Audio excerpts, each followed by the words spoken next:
Recentemente, ouvi muitas pessoas, vi nas redes sociais as pessoas falando que todo mundo agora é hipertenso e que a indústria farmacêutica quer passar remédio para todo mundo. E decidi gravar esse vídeo para poder explicar para vocês e informar vocês que mudança que teve, que agora todo mundo é hipertenso, e explicar também o que é hipertensão, o que você deve fazer para poder tratar, para reduzir a pressão, dentre outras coisas. Mas vamos lá, para não ficar um vídeo muito longo, vou falar bem rapidinho. A gente vai começar primeiro definindo o que é hipertensão. A hipertensão nada mais é do que a elevação da pressão dentro da sua artéria. Pense na artéria como uma rede de canos. Sabe aquela mangueirinha que você tem na torneira da sua casa? Quando você abre água, a água ela sai numa determinada velocidade e pressão. Quando você coloca o dedo, a água ela vai mais longe, sai a mesma quantidade de água, só que numa pressão maior. E é isso que acontece dentro dos seus vasos. Quando a sua pressão está elevada, o sangue acaba saindo com uma maior pressão. E é basicamente isso. Só que quais são os problemas disso? Isso pode causar danos no seu coração, pode causar insuficiência cardíaca, hipertrofia cardíaca, infarto. Um dos maiores perigos são esses eventos cardiovasculares que a gente chama, que são os infartos, AVCs, doença arterial obstrutiva periférica, dentre outros problemas, como cegueira, insuficiência renal, né? Pode te tornar um doente renal crônico por conta dessa pressão elevada. Muitas pessoas têm a pressão elevada e nem sabem. E aí, será que você não é hipertenso? E aí que está a importância da gente investigar. Você tem que fazer a aferição da sua pressão. Você pode aferir em casa, você pode aferir num consultório médico, pode colocar o aparelhinho que a gente chama de mapa, e isso vai auxiliar no seu diagnóstico. Você vai levar essas informações para o médico e aí você vai ter o diagnóstico. Mas aí, a partir de que nível a gente classifica como hipertenso? Eu vou falar rapidinho como a gente classifica a hipertensão. Nós temos estágio 1, estágio 2, estágio 3.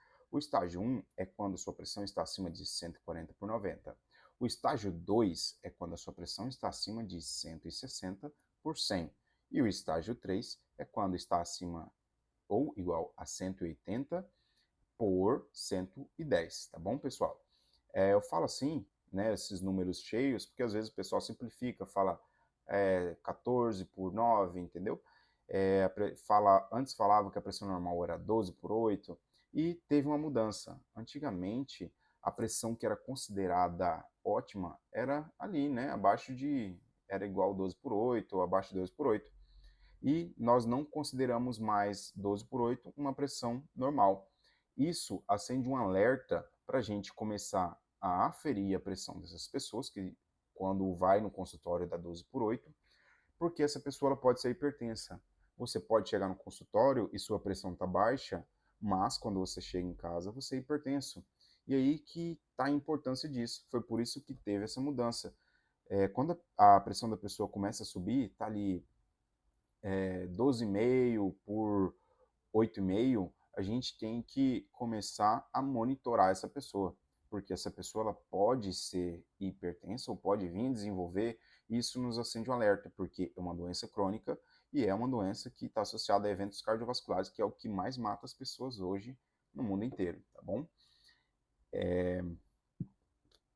Depois que você tem um diagnóstico, você precisa identificar se é uma causa primária ou secundária. Na maioria das pessoas vai ser uma causa primária, né? Onde você consegue mudar o seu estilo de vida, sua alimentação, você consegue praticar uma atividade física, e isso vai ajudar a reduzir a sua pressão. E caso seja necessário, vai depender muito se você tem outras doenças, qual que é o nível da sua pressão, se a sua pressão está muito elevada, acima de 160, provavelmente você vai ter que entrar com um medicamento, tá bom? Agora, se sua pressão não está tão elevada, está ali em 140 por 90, e você está com sobrepeso, ou você se alimenta mal, uma dieta que é hipercalórica, rica em sódio, produtos industrializados, a gente não entra com medicação, não precisa entrar com medicação, a não ser que você já tenha outras comorbidades que aí o médico ele vai analisar individualmente se tem necessidade de você entrar com uma medicação para poder reduzir, tá bom? Mas, na maioria das pessoas, a mudança do estilo de vida, né, que é você dormir melhor, você se alimentar melhor e você fazer uma prática de atividade física, o que é muito difícil no Brasil, né? As pessoas às vezes não têm tempo, mas isso é o essencial. Por isso que nos acende o alerta quando a pressão está igual a 120/80 ou um pouquinho maior, mesmo a pessoa não tendo o diagnóstico, porque a gente vai chegar nesse paciente e vai falar: seu José, o senhor tem que começar a melhorar a sua alimentação, seu José. O senhor tem que começar a dar uma caminhada, o senhor tem que fazer uma musculação, o senhor tem que dormir melhor. E é isso, por isso que a gente, né, a gente não, foi a diretriz, ela foi mudada para a gente poder orientar as pessoas e reduzir a chance dessa pessoa sofrer um infarto ali 10 anos depois, dessa pessoa ter um AVC, ter problema cardíaco futuramente, é mais por isso. Só que aí, como a rede social é terra de ninguém, muitas pessoas acabam falando mentiras, né? As pessoas mentem para ganhar visualização, enganam, a indústria farmacêutica quer dinheiro? Realmente quer dinheiro. Ninguém trabalha de graça. Você trabalha de graça? Eu não trabalharia de graça. Mas, assim, esses medicamentos, eles são medicamentos que são bons, são testados e que aumenta a expectativa de vida. Esses pacientes, eles conseguem viver 10, 15 anos a mais do que eles viveriam se eles não usassem o medicamento, tá bom? E é por isso que quando eu vejo alguém criticando o medicamento e falando para usar produto natural, não que o produto natural não vai te ajudar em alguma coisa, né? Às vezes, na maioria das vezes, ele não vai fazer nada. Não vai te fazer bem, não vai te fazer mal, mas você se sente bem tomando, não tem problema.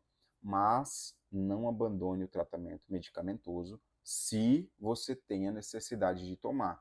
Se um bom médico sentou e conversou e te explicou, é melhor que você tome do que não tomar, tá bom? E aí você me pergunta, mas César, se eu mudar o estilo de vida, você me garante que minha pressão vai baixar e eu vou poder cortar o medicamento? Eu vou ser sincero, não te garanto. Mas a maioria das pessoas que mudam o estilo de vida tem essa mudança mesmo, realmente, elas conseguem deixar de ser hipertensas e não precisam mais usar o medicamento. Tem pessoas que não vai funcionar para elas, mas é claro que você vai viver muito mais se você tem um estilo de vida melhor do que você somente tomar o medicamento e não mudar nada. É claro que você tem que ter o bom senso, né? Você muda o estilo de vida, se sua pressão não voltar ao normal, você continua tomando medicamento. Eu sei que é chato tomar uma pílulazinha todo dia, 2 pílulas todo dia, vai dependendo do seu nível, da sua pressão. É muito chato, sim, ter que ficar lembrando, mas é necessário. Você quer viver 10 anos mais? Quer viver 15 anos mais? 5 anos que seja? Um dia? Quem não daria 1 milhão para poder viver mais uma semana, poder aproveitar a família, né? E outra coisa que eu vejo muito no consultório. Você ingere bebida alcoólica? Se você ingere, não esqueça que ela não tem dose segura e dose saudável. E o que acontece? Muitas pessoas acabam indo para a cachaçada no fim de semana e esquecem que tem que tomar o medicamento. E muitos deles me perguntam, mas não faz mal eu tomar o medicamento e depois beber? Não precisa se preocupar com isso. O medicamento antihipertensivo não vai fazer mal para você e ele vai te ajudar. Porque se você estiver bebendo e entrar no estresse, você pode vir a infartar. A maioria dos infartos ocorrem na segunda-feira, após o fim de semana estressante, após o fim de semana que foi relaxante e inicia a semana com estresse.